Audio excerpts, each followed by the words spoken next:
A nossa convidada de hoje é uma deputada federal muito especial. Tabata Cláudia Amaral de Pontes, paulistana de 32 anos que tem muita história para contar e você vai ver. Tabata nasceu e cresceu na periferia da Zona Sul de São Paulo, num bairro chamado Vila Missionária. É filha de Leonaldo, que era cobrador de ônibus, e de Maria Renilda, diarista. Estudou escola pública até os 12 anos, quando ganhou uma bolsa de estudos integral num colégio particular de São Paulo. Venceu um concurso nacional de Olimpíadas de Matemática. Aos 19 anos foi aprovada em 6 universidades americanas: Harvard, Yale, Columbia, Princeton, Pensilvânia e Caltech, além da USP, a Universidade de São Paulo. Em todas lhe ofereceram bolsa integral. Tabata se formou em Ciências Políticas e Astrofísica pela Harvard University e, desde então, uma de suas bandeiras tem sido a educação pública de qualidade para todos os brasileiros. Em 2018, foi eleita deputada federal por São Paulo pelo PDT, o Partido Democrático Trabalhista. No ano seguinte, seu nome estava na lista das 100 mulheres mais influentes no mundo pela BBC. Em 2022, foi a 6ª deputada federal mais votada de São Paulo. Tabata é vista como uma das vozes da nova geração da política brasileira. Mas, antes de tudo, é uma mulher que sabe que a educação pode mudar o mundo. Ela diz: a educação salvou a minha vida. Eu sou a prova de que talento está em todo lugar, mas oportunidade não. Enquanto a educação for um privilégio de poucos, o Brasil nunca vai ser um país justo.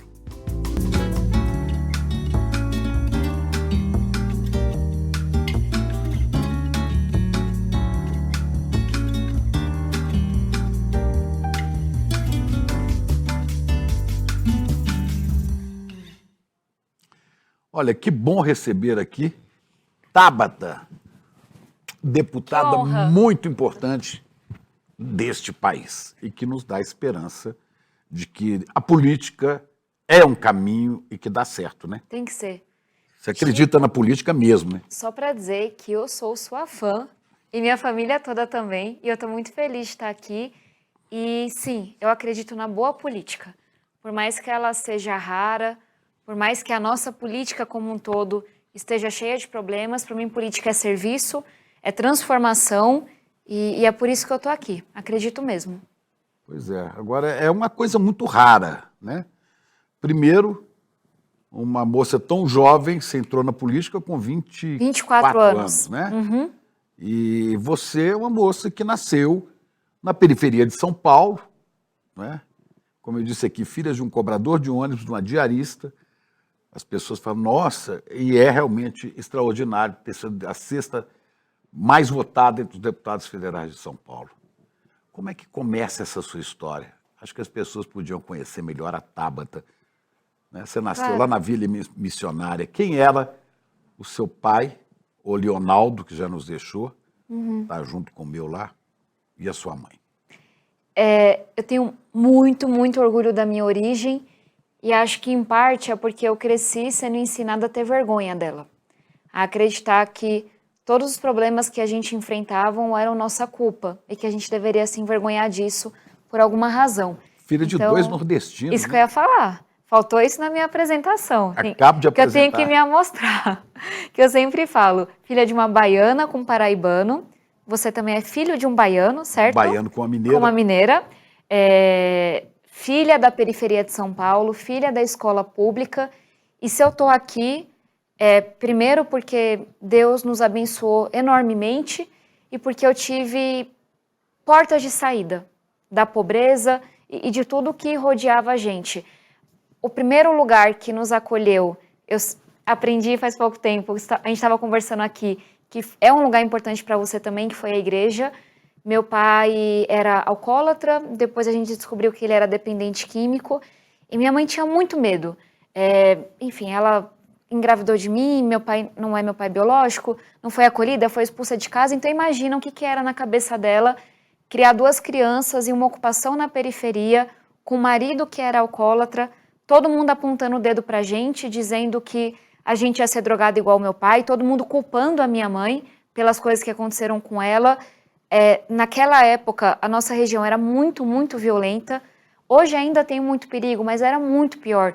Eu lembro de ir para a escola e ver corpo na rua. Com 13, 14 anos, ter notícia de que gente que estudou comigo estava em facção, tinha sido assassinado. Então minha mãe morria de medo.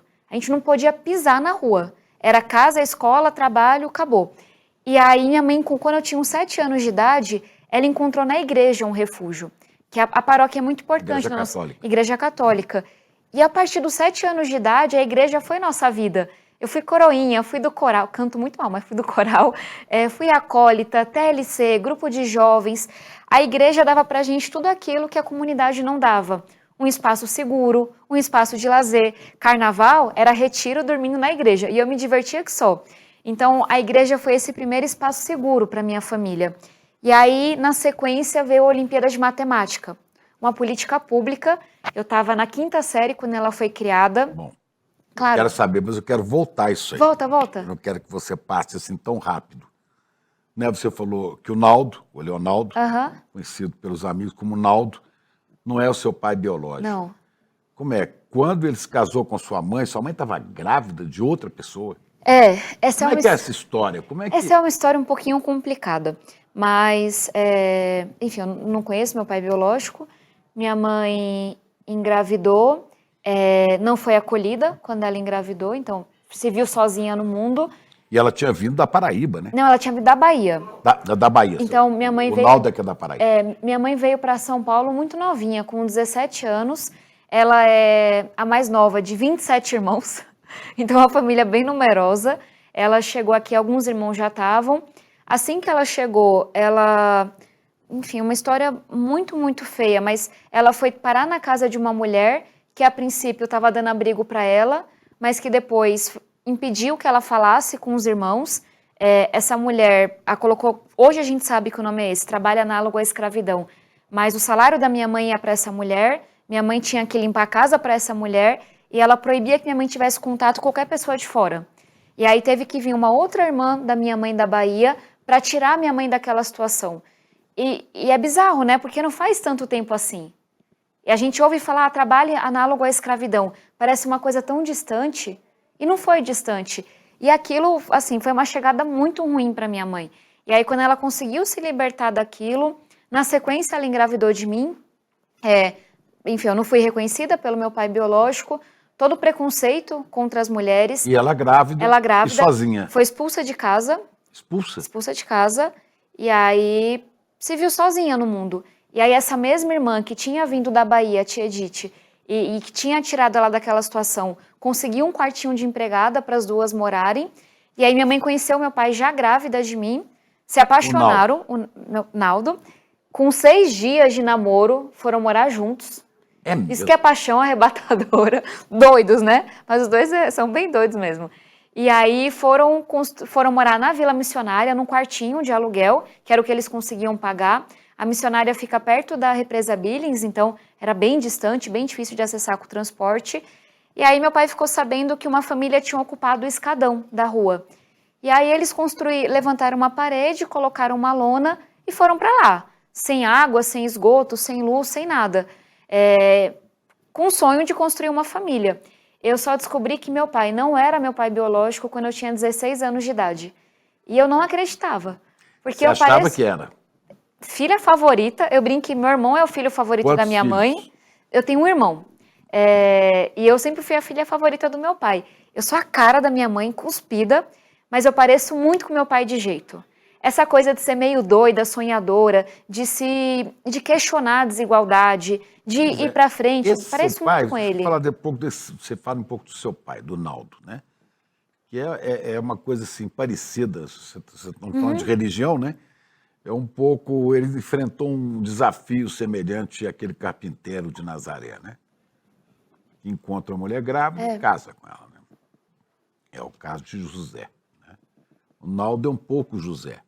Agora, ele apaixonou-se pela sua mãe, com 6 dias foram morar juntos, ela grávida de você, e ele assume você como, ele fala, e ele que deu um nome, né? Eu tenho o nome do meu, Tabata por conta de A Feiticeira. Quem viu o seriado da feiticeira, a né? filha que da passava na Samantha. televisão? A filha da Samantha, né? Exato. Era Tabata, ele falou, vai ser Tabata. Vai ser Tabata. E minha mãe sempre... Meu pai é que foi... Quando ele me contou, a gente só teve ele por mais 2 anos. Mas eu quero saber nesse meio tempo, como é que você começou a entender as coisas da vida? O que esse seu pai e sua mãe te ensinaram? Porque você, muito jovenzinho, com 12, 14 anos, ganhou uma Olimpíada Nacional Sim. de Matemática. Seu pai, um cara sem muito estudo, né? Seu pai escrevia cadernos inteiros. Não, ele era genial. Seu pai jogava xadrez com você, seu irmão, né? Meu que pai, é essa história? acho que a primeira coisa é... Minha mãe fala que ele que colocou a condição, que a condição era que ele ia me registrar, que ele ia ser meu pai. E eu nunca... Nome dele? Nome dele, Tabata Cláudia, esse Cláudia é mais questionável, Amaral de Pontes. O Pontes é do meu pai. E eu sempre fui muito ligada ao meu pai. Todo mundo acha... Eu tenho muita coisa parecida com ele. E ele era esse cara extraordinário. Meu pai não tinha educação básica, ele não terminou o ensino fundamental, mas ele fazia torneios de xadrez comigo e com meu irmão. Ele ia tomar banho, a gente ficava do lado de fora recitando a tabuada para ele. Ele adorava ler o Harry Potter junto comigo, que a gente pegou o livro na biblioteca. Ele era esse cara assim, fora de série. Me ensinou meu irmão a amar matemática, nós dois somos apaixonados. Tem um livro muito famoso que é O Homem que Calculava, de Malbataan. Eu conheço. Meu pai sabia de cor e salteado, falava todas as charadas pra gente. Ele era esse homem. E eu acho que muito nova, eu comecei a entender mais ou menos o que acontecia lá em casa. Então, muito cedo, eu não era assim, mas eu fiquei uma criança muito séria. Muito calada, muito fechada. E eu acho que tem a ver com tudo o que acontecia, de uma família com muito amor, a gente sempre muito unido, mas uma família com muita estabilidade. Muitas vezes meus pais ficavam os dois desempregados. Todo mundo que convive com alguém que tem uma dependência química sabe que a instabilidade... Mas você já tinha uma dependência química aí? Eu descobri que meu pai fazia uso de outras drogas quando eu era adolescente, quando eu estava no ensino médio. Mas ele sempre lutou contra o alcoolismo. Mas trabalhava mesmo assim? Trabalhava, só que tinha momentos que ele era afastado. A gente não sabia das outras drogas, mas provavelmente elas já tinham começado. Então, na nossa cabeça, meu pai bebia muito, constantemente ele não conseguia trabalhar, ele era afastado. E acho que o mais pesado, para além daquela era um coisa... cara violento, né? Não, nunca foi. Nunca foi. Tanto que meu pai queria ajuda. Eu, um pouquinho mais velha, comecei a acompanhar meu pai nas internações. Só que meu pai nunca conseguiu uma vaga no serviço público, ele queria ser internado, ele queria ajuda. Então, tinha uma coisa do convênio, que ele era cobrador, ele ficava 2 meses, era dopado, saía. Independente de ser curado ou não. Ele tinha uma consciência social... Muito forte. Muito forte. Muito forte. Como é que ele... Meu pai, que ele pensava? tudo que ele via na rua, ele escrevia. A gente tinha uma conexão muito forte e ele escrevia esses cadernos que ele me dava. Com as coisas erradas que ele via no trabalho, com as coisas erradas que ele via na rua. Então, tem essa coisa de... A gente chegava num lugar e ele falava, fecha o olho. O que vocês viram? Quem é que está aqui? O que está acontecendo? Então ele tinha aquela coisa de vocês têm que enxergar o que está acontecendo. Vocês têm que perceber as coisas. Então, tanto de questionar, mesmo aquilo que a gente não conseguia mudar, mas que estava errado, e muito nova, assim, pequenininha, baixinha, mas se tinha alguém fazendo alguma coisa errada com outra pessoa, eu ia lá, defendia, dizia que ia bater em todo mundo. Falava com você ou escrevia sobre injustiça social, sobre a Os desigualdade? cadernos do meu pai são basicamente sobre injustiça e desigualdade. E aí, os últimos, que eu só tive coragem de ler recentemente, ele fala da dependência química também. Então, ele fala das substâncias que ele usava. E hoje a leitura que eu tenho, a gente descobriu muito tempo depois que meu pai era bipolar. Então, ele tinha uma doença, que não era culpa dele, que não foi diagnosticada, que não foi tratada. E é muito provável que essa outra doença, que é a dependência química, tenha surgido por conta da bipolaridade, de tudo que ele viveu. Meu pai não foi criado pelos pais, foi criado pelos tios numa condição muito ruim. Então, todo o abandono que ele teve. E eu acho que o mais bonito é que, do jeito dele, ele não repetiu a história que ele viveu com a gente. Meu pai não foi criado pela mãe, meu pai não teve família. Meu pai viveu na rua por um tempo. E com a gente não. Com muita luta, com muito sacrifício, fazendo o que ele podia. Ele e minha mãe formaram os 2 filhos na faculdade. E Sua mãe também te inspirou muito na muito. leitura, né? Minha mãe não era muito do time de ler, não. Não? Ela fez o ensino, terminou a educação de jovens e adultos forçada por mim. Ela agora tá lendo um pouquinho. Minha mãe sempre foi do artesanato lá em casa quando eles estavam desempregados. Você bordava com ela? Bordava, todo mundo bordava, fazia crochê. Minha mãe era muito de, vocês vão para a igreja, vocês vão ser gente. Uma vez a gente chegou com um troco errado da padaria. Nunca mais esqueci disso. Tudo que ela falou pra gente e a gente voltar, acho que era 50 centavos, para devolver, para pedir desculpa. Então eu brinco que meu pai, ele era essa coisa de enxerguem o que está acontecendo e sonhem grande. Eu, na 7ª série, fui numa palestra com meu pai, já era bolsista, e ele falou, você vai aprender inglês, você vai estudar fora, você vai ganhar essas Olimpíadas. Quantos anos você tinha? Eu tinha 13 anos. E quando você foi disputar, então, as Olimpíadas? Ele... Com 14? Não, eu comecei com 11, que foi essa Olimpíada de Matemática que o Eduardo Campos criou quando era ministro da Ciência e Tecnologia. Rapidamente, foi a maior Olimpíada, maior Olimpíada do Brasil de Matemática, uma das maiores do mundo, e foi ela que mudou minha vida. E aí começa todo o trabalho dos professores. Não ganhei medalha de prata, eu era bem novinha, tinha 11 anos. Mas disputando isso com meninos de famílias ricas, então, só ensino público? Não, só isso foi a sacada e toda a mágica da UBMEP. Já tinham várias Olimpíadas de física, química, só que só entrava quem era de escola particular. Era muito difícil competir para quem vinha de escola pública. E aí o Eduardo Campos vira ministro da Ciência e Tecnologia, abraça uma causa antiga, professor Camacho, lá do IMPA do Rio de Janeiro, e vários professores do Brasil, e fala, vou criar uma Olimpíada só para quem é de escola pública, para que eles também possam competir. E aí eu estou numa escola estadual, minha professora de matemática, Simone, ela abraça esse negócio, começa a preparar a gente, fica super animada, porque soube da Olimpíada.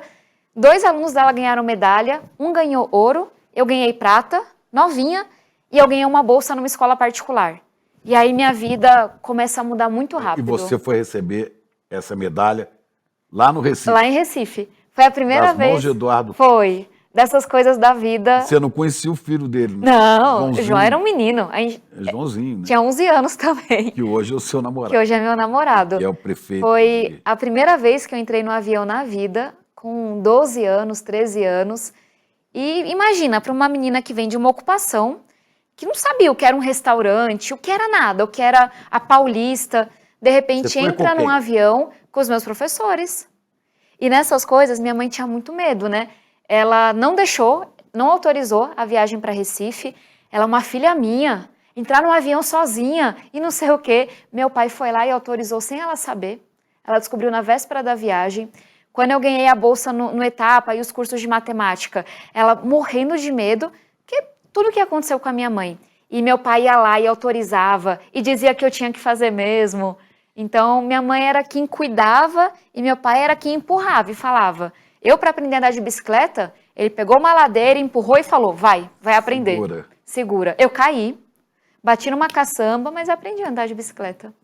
Pois é, aí você recebeu esse prêmio lá, e logo depois você foi, então, ganhou uma bolsa para estudar numa escola particular, né? E como é que você foi parar nos Estados Unidos? Eu dei aqui a relação de universidades, né, que te ofereceram bolsa, né? E você escolheu Harvard. Eu acho que tem 2 coisas. Quando eu entro no colégio Etapa, minha vida muda. Muda. Eu estava acostumada com escola pública. Muitas vezes faltava 2, 3 professores, você ia embora mais cedo. De repente eu estou numa escola de elite, que a gente tem aula o dia todo. Escola chique de São Paulo. Escola chique, muito chique. Tudo aquilo de a culpa também que eu sentia. E de falar, poxa, eu tô aqui e meu irmão tá na escola pública. E meus primos estão na escola pública, e meus vizinhos e meus amigos. Eu era muito nova, mas meu pai me ensinou isso, eu entendi o que estava acontecendo.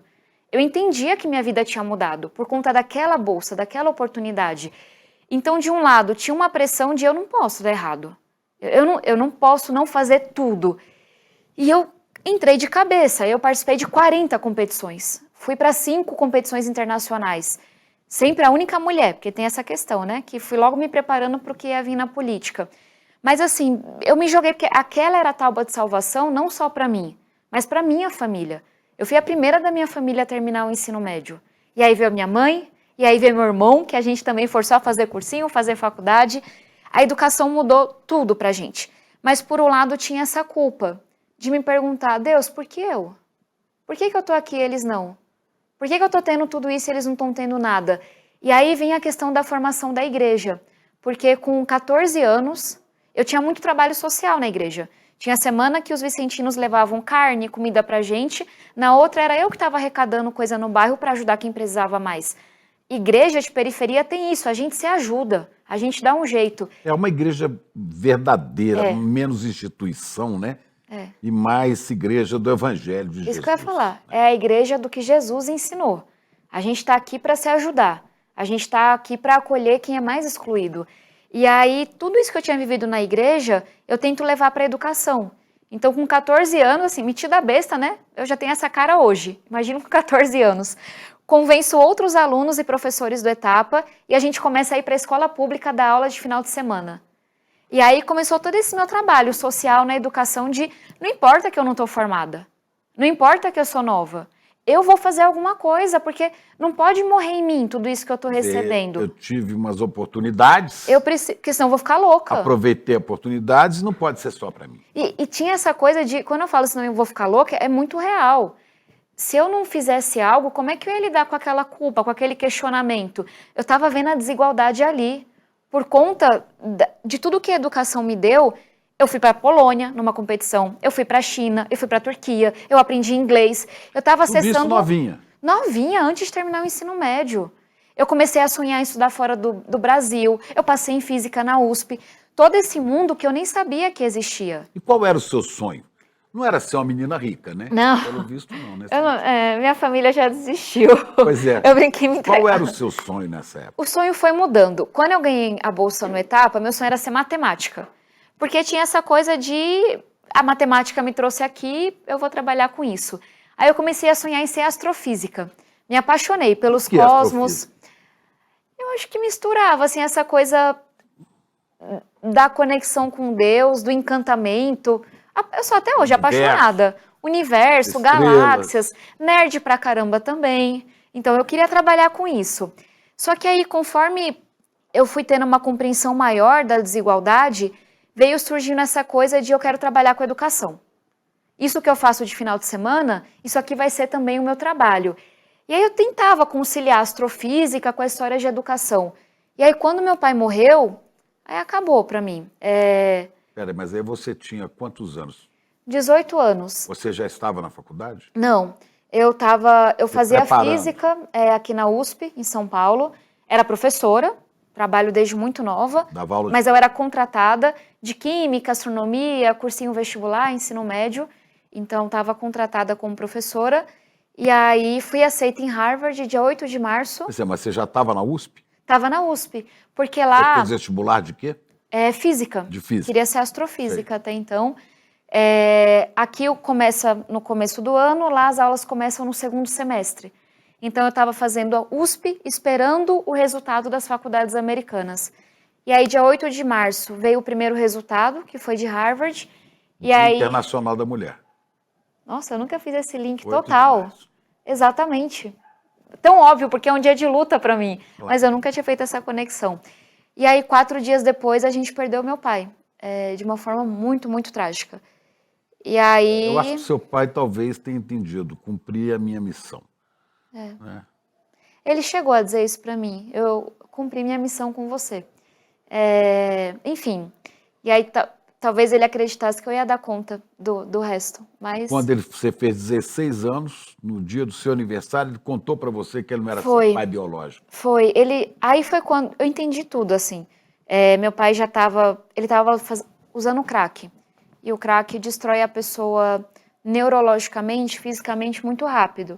Mas até ali, eu não entendia que não era só o álcool. E aí, um dia ele virou e falou, não sou seu pai biológico, eu quero que você saiba. Mas no dia do aniversário? No meu aniversário. Ele estava alterado? Ele estava alterado. E você se assustou muito dele falar que não era seu pai? Eu pareço tanto com ele, eu não acreditava. Eu fiquei assim, que história maluca, sabe? Não é verdade. Mas naquele dia eu entendi que ele estava muito... Tudo que eu conheço hoje de saúde mental, de dependência química, a gente não tinha ideia. Todo mundo dizia que a gente estava errado de ficar junto com meu pai. Todo mundo achava que ele era um vagabundo, que era culpa dele. Então acho que ali é engraçado, porque a coisa dele não ser meu pai biológico ficou até menor para mim. O que eu mais me lembro daquele dia é ter entendido que ele estava muito doente e que a gente estava perdendo ele. E tanto que eu lembro, meu irmão é mais novo, né, que ele falou, foge de casa, faz alguma coisa, porque ele ficou meio chocado que eu não reagi, né? E eu só ficava, o papai tá muito doente, tá muito doente. E aí foi tudo muito confuso, porque ficou muito difícil, né? Começou a faltar dinheiro para tudo, para comer, para ir para a escola. Foi um momento que eu realmente, eu quase desisti de terminar o ensino médio. E aí, de novo, entraram meus professores. Teve um professor em particular, o professor Rubens, que ele percebeu que tinha algo de errado comigo e ele ficava insistindo, o que está acontecendo, o que está acontecendo? Eu não queria contar, né? Na escola sabiam que eu era muito pobre, mas era isso. E aí, quando ele entendeu, ele foi atrás de apoio psicológico. Meus professores pagaram meu almoço, meu transporte, meus livros, minha roupa. Eles assumiram a responsabilidade por mim, dali para frente. E foi por conta deles que eu terminei o ensino médio, porque foi muito difícil, muito difícil. E aí, o mais maluco disso tudo é que quando eu passei em Harvard, tinha essa sensação de todo esse sacrifício valeu a pena, sabe? Eu não tive uma juventude nem adolescência. Eu trabalho desde os 7 anos de idade. Você passou para quem, Harvard? Lá você passa para o curso que você quiser. Mas qual curso que você escolheu? Então, você tem que fazer, e eu sou muito defensora disso, você tem que fazer matéria em 8 áreas do conhecimento e só depois disso que você escolhe. É muito melhor do que forçar um jovem com 17 anos a escolher a profissão. Então, lá eu fiz tudo, psicologia, economia, matemática, física, política, para entender ciências tudo. Sociais. Exatamente, ciências sociais. E aí foi nessa coisa toda de quando eu perdi meu pai, porque quando eu passei em Harvard, eu achei que, sabe aquela coisa de a gente venceu. Eu vou ter dinheiro, eu vou conseguir internar meu pai, a gente venceu. A partir de agora, tá comigo. Tantos anos de sacrifício valeram a pena. E aí logo depois eu perdi meu pai. E aí, obviamente, meu irmão não passou no vestibular, ficou super desmotivado, não queria fazer cursinho, minha mãe ficou desempregada, entrou em depressão. Foi muito, muito, muito difícil. Eu não sei nem como assim que eu... Meus professores, sabe? Deus, vai, que eu cheguei a desistir de fazer faculdade. Vai, falta pouco, não desiste. Foi uma luta muito grande. E aí, com tudo isso que aconteceu, eu desisti do sonho de ser astrofísica. Como é que eu ia ser astrofísica, ficar nos Estados Unidos, sabe? Aí eu não sabia o que eu ia fazer da vida, mas eu entendi que maior do que minha paixão pela astrofísica era o meu desejo de lutar contra tudo isso, lutar por tudo isso. Transformar a sociedade de alguma maneira. Transformar, para que a gente não tivesse mais histórias como a do meu pai e tivesse mais histórias como a minha. E como é que você entrou na política, a partir daí?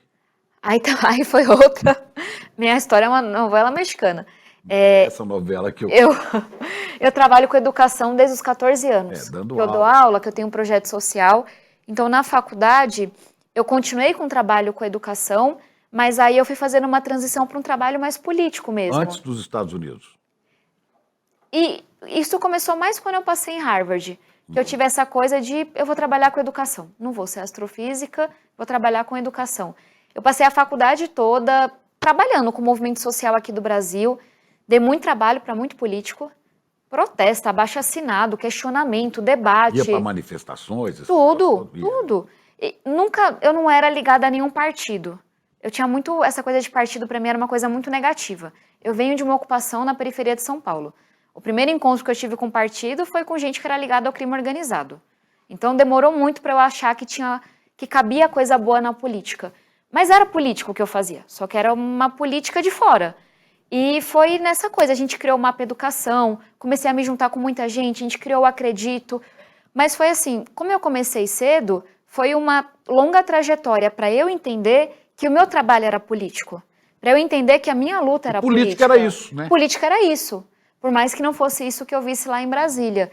E até hoje, assim, a loucura que foi eu ser candidata. Eu olho hoje e falo, meu Deus, o que tinha na cabeça Você dessa entrou mulher? de cara sem ser candidato a deputada federal? Não, total. Eu não era nem filiada a partido político. Filiou ao PDT. Eu me filiei ao PDT. Eu tinha uma amiga, Laís, que ela fazia parte dos movimentos comigo, tinha essa ideia de renovação política, e ela falava, você tem que ser candidata. Eu falava, você tá louca? Tenho 24 anos de idade, me formei faz 2 anos, tô aqui me matando para pagar minhas contas, juntando vários trabalhos, você tá louca. E aí teve um dia que ela virou e falou, pedi as contas, eu vou coordenar a sua campanha. Ela era do PDT? Não, ela não, nenhuma de nós duas nunca tinha pedido voto para ninguém. Assim, ela era de 0 partido, assim como eu. Aí eu falei, amiga, você está louca. Eu não tenho dinheiro para pagar um salário para você. Como assim você vai coordenar a minha campanha? Eu não vou ser candidata. Ela, agora vai, porque eu já pedi as contas. Ela realmente é doida, mas foi a primeira que apostou em mim. E aí, tá, como é que monta uma campanha? Eu não era filiada a partido, eu me filiei no último dia que a lei permite. E por que o PDT? Educação. Eu não sabia quem era Lupe, eu não conhecia os partidos políticos. Porque o PDT foi o partido do Brizola e Darcy Ribeiro. Exato. Então, assim, na minha cabeça de quem não entende, quem é o presidente, quem é o dono do partido, para onde vai, de onde vem... Que ano foi isso, Tala? Isso foi 2018. Aí eu falei, não, eu sou da educação... Você poderia ser do PDT, como poderia ser do PT... Mas o PT estava no momento de ataque feroz contra o PT também, né? Eu não ia nessa lógica de esquerda-direita. Não, na minha cabeça... esquerda-direita. A presidente Dilma tinha sofrido golpe, né? O PT estava atacado, é o partido da corrupção, não sei o quê, então não era uma coisa eu tão entendo, atrativa. mas nenhum partido era atrativo para mim. Eu não conhecia ninguém. Mas o PDT era por causa... Mas foi assim, eu sou da educação. Não é que eu procurei o Ciro, o Lupe, eu conheci eles depois. Eu fui na sede do PDT e o secretário assinou a minha ficha, não teve glamour nenhum. Mas daí como é que você vira candidata? Como é que você faz? Infelizmente, para a mulher, não é tão difícil ser candidata, porque os partidos eles não fazem nenhum trabalho de buscar boas mulheres para serem candidatas. Então, chega a véspera da eleição, todo partido quer mulher candidata, para preencher a cota. Não com aquela visão. Então, eu falava assim, tem uma jovem mulher que quer ser candidata? Vem, tem a legenda. Na planilha do PDT, eles projetavam 500 votos para mim. Eu tive mais de 250 mil votos. Puxa, eles projetavam 500, eu tenho essa planilha. Como é que você fez essa campanha, menina, sem dinheiro? Como é que você fez? A igreja ajudou lá? As comunidades... Eu ia falar que Deus ajudou muito, porque até hoje eu não sei exatamente como que isso aconteceu. Começou a campanha, Chico, é muito surreal, eu não conhecia ninguém que tinha feito campanha. Qual foi o meu time inicialmente? O meu namorado da época, meus amigos da igreja e a Laís, que pediu as contas para coordenar a minha campanha. Ninguém tinha pedido voto para ninguém na vida. Ninguém sabia o que era uma campanha. Gente sonhadora. Eu tinha a experiência do trabalho social na igreja, com os retiros, com os movimentos de jovens. Eu tinha uma experiência boa em sala de aula. Eu estava há 10 anos militando na educação. Então, quem era mais ligado à educação sabia do meu trabalho, sabia da minha história. Foram espalhando. Foi espalhando. E eu era muito fã das campanhas do Obama, porque eu estava nos Estados Unidos na reeleição dele. Então, tinha essa coisa de... O Obama fez campanha pedindo doação. Ele não teve um grande empresário, ele não teve um grande partido, no comecinho, né? Era doação de pessoas comuns. O Obama fez campanha batendo porta. Ele tinha voluntário. A gente chegou a ter naquela campanha mais de 5 mil voluntários. Quanto tempo durou essa campanha? Os 45 dias que a campanha dura. Começou do zero? Do zero. E 45 dias depois, eu você foi eleita com 250 mil votos. Em abril. Virei candidata em julho, comecei a campanha em agosto. Essa deputada é um foguete, ela vai ao espaço, é por isso que ela queria estudar astrofísica. Mas pode dizer, tem uma coisa de a gente trabalha. Eu olho assim, eu falo, meu Deus, a gente fazia tanta coisa errada. Não tinha material direito, não conseguia se planejar, mas tinha muita verdade. E para ser justa, em 2018, teve mais espaço para renovação no Brasil. Entrou coisa boa e entrou coisa ruim. Novo pelo novo nem sempre é bom, mas tinha muita gente que estava ansiando por alguma coisa diferente, e muita gente que até hoje eu não conheci. Eu lembro um dia que eu fiquei desesperada porque um professor de Ubatuba, que hoje eu conheço o Cândido, falou para o nosso time que ele estava tirando xerox do meu material de campanha, e não pode. E a gente desesperado, queima esse material, não pode tirar xerox. Porque era isso, assim, professores, gente ligada à Olimpíada. Inelegível, né? E aí ele queimou o material e a gente manda com o correio, mas pelo amor de Deus, não faça xerox do meu material. E as pessoas começaram a acreditar. Então tem muito de...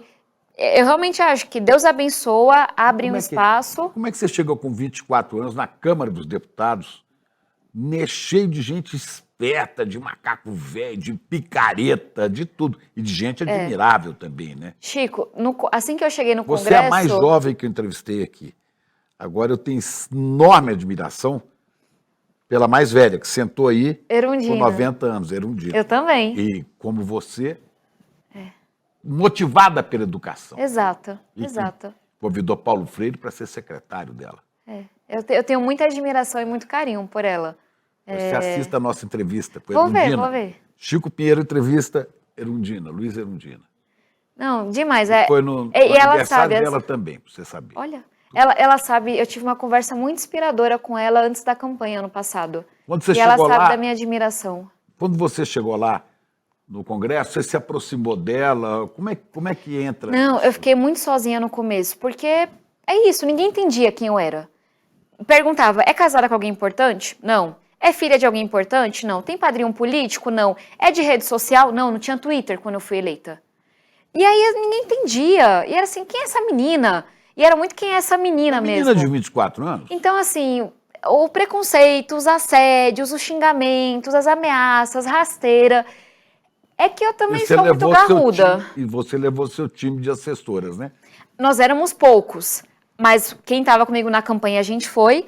E aí eu me juntei com outros 2 doidos que tinham chegado lá marinheiro de primeira viagem, que era o Felipe Rigoni, primeiro deputado cego eleito na história do Brasil, um cara que eu admiro muito, e o senador Alessandro Vieira, um delegado progressista, um cara também bem diferente, chegou lá. E que foi super importante agora para a questão de enterrar a PEC da bandidagem, tem um trabalho muito forte no combate ao crime. Aí a gente chegou e vamos compartilhar a equipe. Todo mundo, não pode. Por que não pode? Ninguém nunca fez. Fizemos um processo seletivo, mais de 13 mil inscritos nesse processo seletivo, tanto que até hoje na minha equipe tem gente do Brasil todo. É uma equipe mega diversa, muito premiada, mais de 20 projetos que a gente tem nas costas. Então tinha muita coisa de, você leva rasteira, você erra muito na comunicação, porque você não sabe, não tinha alguém para eu copiar. Mas também tem uma vantagem que, como você não está lá, você questiona tudo. Para as emendas parlamentares, que eu sou bem contra tudo que fazem. Vamos fazer um edital de emendas? Vamos ter votação popular? Então, a luta nos absorventes, no pé de meia, todo mundo, você nunca vai conseguir. Peraí, porque aí você estava no PDT, depois você foi para o PSB. Aí a minha reeleição de deputada federal já foi pelo PSB. Mas e a de prefeita cumpriu também. o mandato inteiro pelo PDT. Não, eu tive muitos problemas com o PDT, muitos problemas, e aí chegou um momento que eles me tiraram de todas as comissões. E, enfim, muito assédio de tudo foi para a justiça. Ameaça, xingamento, eu batia muito de frente, especialmente com o Lupe, batia muito de frente mesmo. E aí eu entrei na justiça falando, eu não tenho condições de ficar nesse partido. Aqui em São Paulo, quando eu fui eleita, eles nunca me deram parabéns. Porque não era para eu ter sido eleita, eu não era alguém do partido. Votos? Mais de 250 mil votos. 250 mil. E da segunda vez? Da segunda vez, mais de 330 mil. Fui uma das poucas que aumentou. Foi a sexta mais votada. Sexta mais votada. Mas aí já pelo PSB. Aí já pelo PSB. E aí agora para prefeita, mais de 600 mil votos. 600 mil votos para prefeita de São Paulo. Para prefeita de São Paulo. Né? Onde você foi uma guerreira naquela campanha, para quem é de São Paulo, acompanhou, né? Eu sempre brinco, assim, o povo... E tem que dar risada, né? Cadeirada, soco... Cadeirada do Datena, né? Teve, mas foi uma Pablo campanha... Marçal te agredindo, falando... Foi muito safado, foi muito nojento. Pela morte do seu pai. Eu comecei a campanha com ele falando do suicídio do meu pai e espalhando uma mentira para desonrar. Dizendo que eu tinha abandonado meu pai, que eu não tinha condições de cuidar da cidade. Agora você vê... Ele passou a campanha falando que uma mulher não poderia ser prefeita, E revelando um caráter de alguém que se diz cristão. Você vê que coisa absurda, né? Não, ele é nojento. Essa turma, tem uma turma, não vamos dar nomes, né? Mas tem outros deputados assim, que estão na ativa hoje. Total. E que tem falam uma em nome coisa, de Deus, pátria, família, cristão, não sei o quê. quando alguém olha pra mim, eu não sou muito alta, eu tenho um tom de voz mais manso, tenho cara de menina, e acho que as pessoas olham e falam, vou dobrar rapidinho. Foi por isso que o Pablo Marçal começou a campanha me atacando. Foi por isso que eu recebi tantos ataques quando eu cheguei no Congresso. Só te fez crescer. Não, mas as pessoas... Quem enfrentou o que eu enfrentei, quem enfrentou o que a maioria das pessoas nesse país enfrenta, as partes mais difíceis da minha vida, foi o que eu enfrentei quando os meus pais estavam desempregados. Foi ter que trabalhar desde tão nova. Foi o medo da chuva.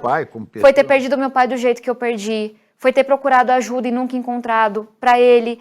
Então, toda vez que tem um cacete, um cancelamento, alguma coisa, eu penso, nada disso chega aos pés do que eu enfrentei para chegar até aqui.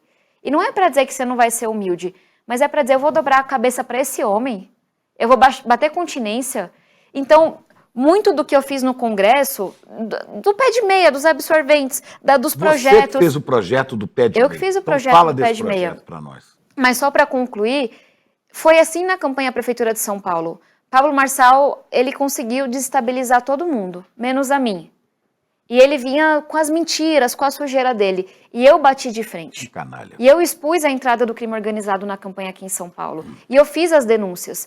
Porque eu vou baixar a cabeça para homem, porque é bully, porque fica falando merda. Então, acho que isso também... O que eu fiz lá em Brasília, o que eu fiz aqui eu vou construir. Eu vou tentar criar um consenso. Não, também não aprovo nada, eu vou trazer gente. Mas eu não vou baixar a cabeça. Eu vou responder. Porque senão não vão deixar que eu fale da próxima vez. E aí, na questão do pé de meia, o pé de meia, quando eu escrevi o projeto, ainda era seu. É um projeto meu, sou autora principal. O governo Lula adotou. Quando eu escrevi ele, a gente estava na pandemia, ainda era o governo Bolsonaro. Conta o que é o pé de meia. Conto. O pé de meia é uma poupança em que você tem 2 tipos de incentivo para os jovens. Um dele, o jovem que está no ensino médio público de baixa renda, ele tem R$200 por mês, se ele tiver uma frequência bem alta, para ele ajudar em casa, comprar um material, comprar um lanche. Mas o mais interessante é que para cada ano que ele termina o ensino médio, ele recebe R$1.000 numa poupança no nome dele, no CPF dele. Que esse você não pode gastar. Não pode mexer, até terminar o ensino médio. Primeiro ano, 1.000. Segundo ano, 1.000. Terceiro ano, 3.000. Fez o vestibular, o Enem, tem mais R$200. E a gente está batalhando agora para esse recurso poder ser investido em título do Tesouro para render mais para o jovem. Essa é uma política que já foi testada em vários lugares do mundo, funciona. Para cada R$1 que você coloca no pé de meia, a gente estima que a sociedade receba R$7 de volta. É o investimento na educação desse jovem, nos pequenos negócios desses jovens. Pois é, e o presidente Lula te vê como parceira, né? Eu espero que sim. Nem sempre o governo fala que esse projeto é meu. Mas faz parte, é marketing. Não, mas ele assumiu. Não, que bom. E aí o que aconteceu foi, eu comecei a aprovar no governo Bolsonaro, a gente conseguiu aprovar a urgência, mas o governo Bolsonaro não era a favor do projeto, isso é óbvio. Mas ele não vetou? Não, porque a gente não... Ele tinha vetado o meu dos absorventes e a gente derrubou o veto. O dos absorventes explica também. Tá, mas só para terminar o do pé de meia. Também. Então a gente começou a aprovação dele, veio a eleição do presidente Lula, aí ele realmente abraçou o projeto, a gente conseguiu aprovar a Câmara e Senado e hoje tem 4 milhões de jovens recebendo o pé de meia. Já o dos absorventes foi todo no governo Bolsonaro. Enfim, é uma coisa óbvia. A menina que resolve virar lei absorvente para meninas. Como é não, que é? Ele fez um vídeo super debochado. O Bolsonaro fala pra Tabata pagar os absorventes com o dinheiro dela, não sei o quê. Quem trabalha em sala de aula sabe que as meninas perdiam aula durante a menstruação. Tinha menina que perdia 1 mês e meio de aula por ano. Não era poucas pessoas. De cada 4 alunas, uma já tinha perdido aula durante a menstruação. Foi um dos primeiros projetos que eu apresentei. Pra mim era óbvio. Foi da sua cabeça. Barato. Vou fazer isso. Foi de uma pessoa do nosso time, a Lana, do nosso time legislativo, falou, Tabata, tô com essa ideia, posso escrever? Na hora eu falei, claro, Alana. A gente vê isso em projeto social, a gente vê isso na escola. Distribuição de absorventes para meninas públicas e mulheres de baixa renda. No nosso projeto, a gente também previa na questão dos postos de saúde. E aí, eu fui assim, inocentemente, é um projeto para educação, é barato. Não faz sentido a gente não falar sobre isso. E aí eu acordo no dia seguinte, recebendo pornografia, sendo xingada até na grande imprensa. Ah, mas foi aprender isso em Harvard? Não tem mais o que fazer pelo preconceito que existe. E aí essa coisa de eu posso ser baixinha, mas eu não vou baixar a cabeça não. No dia seguinte eu gravei um vídeo lendo cada um dos comentários pornográficos, de ataque, nojentos e respondendo um por um. E falando, não é por vocês que eu tô fazendo isso. Aí você aprovou. É pelas meninas. Levou 4 anos, viu, toda a saga. Nenhuma luta é do dia pra noite, da noite pro dia. Mas a gente conseguiu aprovar na Câmara, aprovou no Senado, Bolsonaro vetou, a gente derrubou o veto, Câmara e Senado, e aí a gente começou a lutar pela implementação.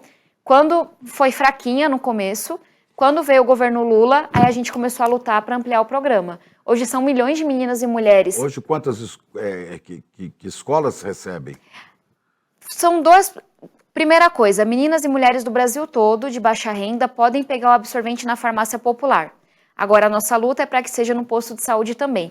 Em paralelo a essa batalha com Bolsonaro, eu me juntei com vários prefeitos e governadores do Brasil todo para que tivessem nas escolas estaduais e municipais. Então, enquanto o Bolsonaro estava travando o meu projeto, a gente conseguiu colocar nas escolas municipais aqui em São Paulo, nas escolas estaduais, espalhou pelo Brasil. O prefeito Eduardo Paes abraçou no Rio muito rápido também, o João lá em Recife. Então, enquanto a gente não conseguia fazer nacionalmente... Por que você está rindo? Eu estou rindo porque você falou o João lá no Recife, é para quem, né, pode ser que alguém não saiba que vocês são namorados, você e o João Campos, né? Eu vi até uma história que você tinha assediado o João Campos, você tinha agarrado o João Campos, você se apaixonou. Quem você acha que inventou essa história? Não sei. Se você conhecer a minha ou o João por 2 minutos, você vai ver que ele acha mó graça. Ele vira assim e fala, eu estava parado, ela veio e me agarrou, e eu não tive o que fazer. Claro que não! Que raiva desse menino. Deixa ele chegar aqui, eu vou conversar com ele. Né, o João, curiosamente, o João é filho de Eduardo Campos, que te deu essa oportunidade, a medalha de prata que mudou minha vida. Olha que coisa, essa história é fantástica. Né? E aí você vai conhecer o João. No Congresso já, os dois eleitos. No Congresso, os 2 deputados. Ele deputado federal, você também. E aí? Você... Eu não agarrei ele. Dele, falou, não, você se aproximou e falou, seu pai me deu a medalha? Não, isso é muito doido. Nós 2 fomos eleitos, chegamos no Congresso, a gente começou a ter um trabalho conjunto na educação. Eu criei uma comissão para fiscalizar o MEC, ele me ajudou muito na criação dessa comissão e a gente começou a ter uma atuação conjunta. Era um time, eu, ele e o Felipe Rigoni. O projeto inicial do auxílio emergencial foi a gente que escreveu. Então teve um trabalho bem legal, que até hoje tem projeto que a gente consegue aprovar dessa época. E aí a gente começou a se aproximar, virou super amigo, passou-se o tempo. No segundo semestre, diferentemente do que o João espalha por aí, eu estava na minha... Ô, João, deixa de ser macho. É muito besta, né? Ele acha que ele é o gostosão que as mulheres... Não, ele adora, ele dá risada, ele fala, ela veio e me agarrou. Claro que não, ele veio um dia do Neida... E se declarou para mim. Mas como? Assim, nos corredores do Congresso? Não, a gente estava numa festa, depois do dia de trabalho, tarde, e a gente Uma festa de amigos lá? De vários deputados, na casa de uma deputada, eu juro por Deus, meu pai é testemunha, tá? Que esse menino pegou, me sentou no sofá e se declarou para mim. Assim, de repente? Do nada. Você já Eu fiquei em choque. Porque você já sentia alguma coisa por ele assim? Eu sou muito, eu ia falar, assim, travadona, mas não. Trabalho pra mim, tipo, eu não dou margem pra nenhuma gracinha, não. Trabalho, meu colega do trabalho... Falou o quê? Tô apaixonado. Tô apaixonado por você, eu acho que é você, e não sei o quê. Você olhou pra ele e falou, opa, o que é isso? O que é isso? Fiquei desesperada, né? Cheguei em casa, liguei pras minhas melhores amigas, esse menino se declarou pra mim. Aí elas, eu acho que eu gosto dele também, não sei o quê. Aí a gente começou a namorar e não terminou. Quando foi isso? Isso foi segundo semestre de 2019, faz tempo. Já. Nossa, já é um casamento, já tem 6 anos. 6 anos já, muito tempo, não né? Não é? E ele contando essa mentira por aí. Mas só a história da Ubimap... E daqui a pouco vão ter filhos. Filhos lindos, que vocês dois são muito bons. Se Deus quiser, muitos filhos. Né? Mas olha, é coisa curiosa, né? Ele, filho... Você disse para ele que você tinha recebido... Quando a gente era amigo ainda, ele começou a dizer, você sabia, eu era muito nova, Chico, eu não lembro... Eu vou te contar, eu não lembrava desse episódio. Eu lembrava que eu tinha ido para Recife. Da medalha. Mas eu não lembrava que o pai dele tinha me entregado a medalha. Eu tinha 13 anos. Quando eu conheci o João, eu tinha 25 anos já. E aí ele ficava, né? Meu amigo, você sabia que foi meu pai que criou a UBMEP? Aí esse menino querendo se amostrar. Que é o BIEP? A Olimpíada de Matemática. Uhum. Você sabia que meu pai que criou essa Olimpíada? E eu falava assim, sei lá, ele deve ter ajudado. Tá aqui querendo contar vantagem pra mim, né? Governador do estado, né? E eu falei, tipo, eu tinha muita admiração, teria votado no pai dele. Mas chega um menino todo cheio das graças, falando, meu pai que criou a Olimpíada que mudou sua vida. Aí eu, né? Ok, João. E aí ele foi atrás do documento de criação da Olimpíada, fez eu contatar o professor Camacho, que é a minha referência no IMPA. O professor Camacho me responde por um e-mail gigantesco falando, a UBMEP só existe por conta do Eduardo Campos. Procurei vários ministros, vários governos, ninguém apostava, ele foi minha alma gêmea, ele que impulsionou quando ele estava no ministério, e de fato o João falava, eu lembro quando eu era criança, meu pai apostava muito. E aí teve essa coisa, eu falei, não, ele não tá mentindo, foi o pai dele mesmo que criou. Tudo bem. Começo a namorar ele, tempos depois, um dia estou com a minha sogra, lá em Recife, minha sogra se emociona e fala, Tabata, você veio para Recife? Eu vim. Você veio receber a medalha? Vim. Ela, eu acho que você recebeu a medalha do Eduardo. Aí eu, será? E aí eu escrevi pro professor Camacho, que conseguiu um vídeo da época, isso foi 2007, e tem um vídeo, eu de cabelão, com 13 anos de idade, e o Eduardo Campos. E aí todo mundo começou a chorar, né? Mas não é assim, pensa, uma menina de 13 anos vai numa premiação, você vê que tem um político muito importante falando com você. Mas você não lembra quem é. Discutido aqui a conjuntura política atual, coisa. Eu optei por caminhar nesta linha, porque essa história aqui já é um livro. Isso é um livro. É uma novela mexicana mesmo. Mexicana nada, isso é um conto fantástico, né? É um conto de fadas, é um conto não sei de quê. Né? É um conto, é uma história que é difícil alguém imaginar escrever, né? Desde o começo, desde essa figura extraordinariamente grande que é seu pai, sua mãe, né? Até você, e aí passa, né? Passa por esse reencontro com quem te deu a medalha, que a medalha abriu as portas para você. E mudou minha vida. Não é? E aí você vai encontrar o filho do cara que te deu a medalha, que criou a Olimpíada, né? E filho que é bisneto, o João, bisneto de Miguel Arraes. Né? Chico, coisa louca. É uma história muito louca. Assim como você, eu acredito muito, muito, muito em Deus. E quando eu olho para todas essas coincidências, para as coisas ruins que eu vivi, para as coisas boas que eu vivo, eu sempre penso, é claro que tem um sentido disso tudo. Só tem uma coisa, eu não acredito que Deus interfira, entendeu?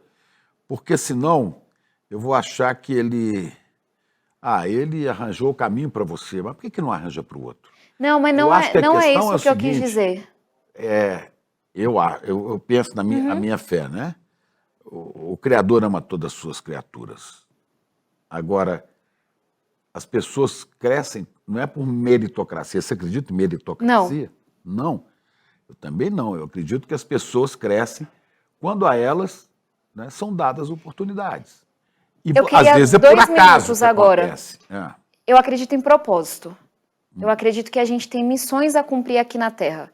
E eu acredito que é nossa escolha se a gente vai caminhar em direção ao nosso propósito ou não, como que a gente vai encarar uma oportunidade que vem, uma dificuldade que vem também. Mas eu realmente acredito que o meu propósito na Terra, meu pai falava muito isso, qual que é o nosso propósito na Terra? É contribuir para que a gente tenha mais oportunidades, especialmente por meio da educação. Se eu vou realizar esse propósito, se isso é uma resposta às oportunidades que eu tive, às dificuldades, se isso é uma escolha minha, se isso é um chamado, talvez eu não saiba aqui na Terra. Mas eu acredito que esse é o meu propósito, essa é a minha missão. Que a vida me deu, que Deus me deu, que eu escolhi para mim. Você tem a sua vida, inclusive política, a sua vida política, independente de partido ou de mandato, como uma missão. E isso para mim... Te é dado a missão, agir na política, na polis. É que para mim a minha missão não necessariamente é na política. Eu tenho essa missão com a questão de enfrentar a desigualdade, de dar oportunidade. A política que eu falo não é partido. É isso. Pode ser no mandato. Na comunidade. Ou pode ser fora do mandato. Mas é política. Eu realizei essa missão em sala de aula. Eu já realizei essa missão na luta social. Você já fazia política? desde que Na eu tenho sala de aula. 13 anos de idade, pelo menos. E se um dia eu não estiver na política, eu espero continuar caminhando em direção a essa missão, a esse propósito. Você não está na política partidária, Partidária, exato. de mandato e tal, mas você vai estar sempre na Eu vou política. estar aqui. Você já descobriu, você não tem como voltar. Não tem como você falar, não sou mais política, né? Exato. Agora, claro que sempre vão tentar dizer, pessoal da direita, assim, né? Eu não sei se existe direita no Brasil, existe a extrema-direita, o fascismo, os fascistoides. Ela é de esquerda, né? E muita gente de esquerda também olhava e falava assim, essa menina... Até porque você não tem o biotipo da periférica, né? Você é branquinho, Veja, você não é eu preta, não você tenho- não é negra, você tem cara de menina de classe média de São Paulo. Então, isso é... Eu acho que são duas Pouca coisas gente aí. conhece isso. Existe o estereótipo É, do que se exatamente. espera de alguém de periferia, e eu queria falar sobre as duas coisas e separá-las. E existe o privilégio que é ser branco no Brasil. Vamos falar do estereótipo? Então você reconhece que o racismo é Sim, uma coisa terrível. me deixa eu falar sobre as duas coisas. Sim. Vamos falar do estereótipo. Eu já ouvi, eu lembro quando eu estava no PDT e uma dirigente mulher, isso me doeu muito, virou e falou, mas a Tabata não nasceu pobre, olha como ela come direitinho. Assim como eu já ouvi que não, eu não sou da periferia, porque eu não ando com camiseta larga, eu não ando com corrente e não sei o quê. Isso é o estereótipo. Ela não é pobre, ela tem cabelo liso. Isso. É racismo. Não. Vamos separar as duas coisas. Deixa eu terminar aqui, que isso aqui é muito importante. Por favor. Tem um estereótipo de você achar que alguém que vem da periferia tem que usar camiseta de um jeito, tem que usar uma corrente, tem que ouvir um tipo de música. Tem todo tipo de gente que vem da periferia. Assim como tem gente como eu que usa uma sapatilha, uma camisa e vai assim, porque sempre foi assim para a igreja. Tem todo tipo de gente que vem da periferia. Isso é o estereótipo. Isso é quem não conhece. Então, acho que essa é uma coisa. Tem a outra coisa que é o racismo estrutural. Que é você, sim, no Brasil, esse racismo é tão antigo e é tão arraigado que, sim, é muito mais provável que alguém que tenha nascido pobre, que tenha enfrentado o que eu vivi, seja negro. Mas vou além. Eu também reconheço que por ter nascido branca, eu tive muito mais oportunidade, provavelmente, estatisticamente, do que eu teria se eu tivesse nascido negra. E eu quero separar essas duas coisas porque elas me trazem reflexões diferentes. Aqui é entender, se eu tive privilégio e tenho por ser branca, é meu trabalho, é minha missão aprender sobre isso e lutar todos os dias para reverter isso. Como estou tentando fazer no Plano Nacional de Educação, quando a gente olha para a questão do racismo, como fazemos com a lei de cotas, que eu tive a alegria de ser uma das autoras agora na ampliação, é a luta diária de combate ao racismo. Essa é uma coisa, e aqui eu tenho total responsabilidade. Mas nessa questão aqui do estereótipo, é você enxergar o preconceito que existe na esquerda e entender que sim, tem gente da periferia progressista que é católico, que é cristão, que é evangélico, tem gente da periferia que talvez não ouça rap todos os dias. Eu sou mais do sertanejo e do forró, pela minha origem nordestina. É entender que tem gente da periferia que se veste de um jeito, se veste de outro. Você entendeu a minha provocação aqui? Porque senão fica parecendo... É isso, enquanto a esquerda for pensada só pelas elites, só cabe um tipo de gente que vem da periferia, e é muito engraçado que as pessoas que eles escolhem para representar a periferia, muitas vezes não entendem nada da periferia. E não tem nenhuma conexão com a história e com a luta da periferia. Então, só separar. Porque eu acho que quando viram e falam, mas você não tem cara de ser da periferia. Tem uma coisa que é, você foi privilegiada por ser branca. Isso é verdade. E aqui eu tenho responsabilidade, aqui eu tenho que agir. Quando eu fui fazer o meu primeiro trabalho num órgão grande de comunicação, que era o Jornal do Brasil, eu tenho certeza, tinha uma vaga para fazer, para substituir férias. Vai.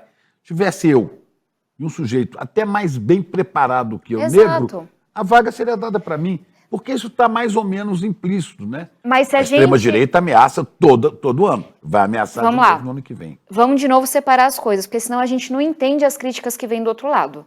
Uma coisa é, nós temos um risco real de ataque à democracia.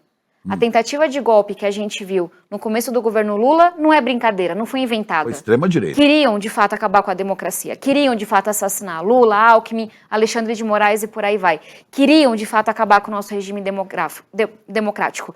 Essa é uma coisa. Existe uma ameaça à democracia que vem da extrema-direita. Agora, a gente precisa ter a capacidade de condenar a violência, o ódio, o extremismo dos dois lados. Mas se a gente não tiver capacidade de criticar quando as fake news e o ataque, o ódio vem, independente da escolha do lado partidário, da coloração, eu acho que a gente não vai conseguir ser melhores, sabe? Então é só esse ponto que eu faço. Agora, para terminar, eu quero saber de você. Rápido. Você vê com bons olhos o que vem pela frente? Você acredita? Você é otimista em relação ao futuro? Eu sou, mas aqui eu vou usar uma frase de Ariano Suassuna, que ele falava que ele era um realista esperançoso. Eu também sou.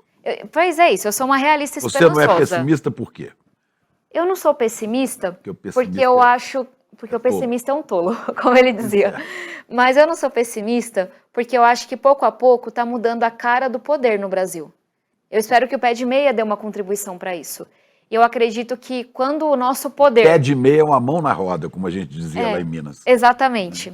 Quando a gente olhar para o Congresso, para a imprensa, para a academia, e a gente vê ali mais mulheres, mais negros, mais tudo o que nós somos... esse Brasil vai ser melhor. Não volta para dentro da casa. Ele vai ter sensibilidade com os problemas que a gente vive de verdade, a gente vai ter soluções melhores. É isso que me dá otimismo. Bom, e você não é otimista por quê? Você não é pessimista, você não é tola. E você não é otimista por quê? Porque você não é tola? Na verdade, o pessimista é um chato, o otimista é um tolo. E eu ainda acho que a eleição do ano que vem vai ser muito dura e que a gente tem uma ameaça a enfrentar. Aí você é uma otimista esperançosa. Uma realista esperançosa. Uma realista esperançosa. Realista esperançoso. Para terminar, esse esperançoso foi criado também por um mestre da educação, o verbo esperançar, né? Exato. Você sabe quem é. Eu sei. Né? Paulo Então, Freire sempre nos guiando até hoje. O que é esperançar? Eita, eu não sou a melhor pessoa para definir essas coisas, mas eu vou dizer o que é para mim. Para mim, esperançar é a gente sonhar com um mundo diferente, uma realidade diferente, e a gente sair da teoria para a prática. E a gente entender que pode levar muitos anos, que é uma longa trajetória, mas que cada dia a gente dá um passo. E é isso que eu vou tentando fazer na política. Esperançar é isso, né? Esperançar você acreditar que as coisas serão melhores, porque você luta por elas. E mais gente luta com você. Exato. E a minha esperança hoje, na minha idade, mais do que o dobro da sua, né? 72 anos. O que é muito impressionante. É olhar para você e falar assim, bom, temos futuro na política. Temos. Obrigado demais. E cada vez teremos mais. Foi bom demais ter você muito aqui. Obrigada. Né? Foi uma Dá um honra. beijo no João. Darei. E obrigada a todo mundo que acompanhou. E vamos continuar esperançando. Nenhum saber é neutro. Nem a música que a gente ouve. Nem as notícias que lemos. Nem as teorias que estudamos. Tudo traz uma visão de mundo e quase sempre essa visão depende de quem já está no poder. A teoria crítica surgiu para mostrar essas ideologias disfarçadas de verdade. Na nova pós do ICL, você vai aprender a enxergar essas formas escondidas de dominação e usar o conhecimento como ferramenta de libertação. Dia 27 de novembro, uma quinta-feira, 20h. Lançamento oficial da nova pós-ICL, com condições especiais para quem estiver presente.